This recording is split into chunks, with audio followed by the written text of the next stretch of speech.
لما ربنا قال في القرآن تبارك الله أحسن الخالقين، ما نفاش إن في غيره بيخلق، زي النعجة دولي، زي الاستنساخ، زي الحاجات دي. ربنا أعلم إن في هيجي وقت في ناس هتخلق، لكن قال إيه؟ سبحانه: قل من خالق غير الله يرزقكم من السماء والأرض. اللي بيعملوا خلايا ويخلقوا حاجات خلقوها من خلية، لكن ربنا سبحانه خلق من عدم، من مفيش، بكن فيكون. خلق النبي آدم من طين وهو اللي خالق الطين.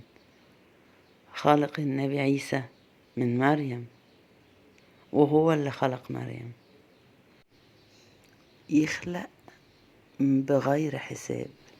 تلاقي حد أهله وحشين هو أمور، هو وحش وأهله أمامير، اخواته حلوين ومش حاجات سبحانه كن فيكون. لكن بني آدمين لما بيخلقوا من خلية معينة بشكل معين ما يعرفوش يطلعوا بره ده. العلم لما بيتقدم بيقولوا ايه؟ احنا اكتشفنا 5% من علوم العالم من اللي ربنا خلقه، وكل ما نكتشف تاني بنكتشف ان احنا لسه في 5%. سبحانه.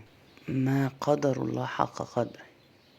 داخلين على رمضان، الدعاء بيغير القدر، بيغير كل حاجة.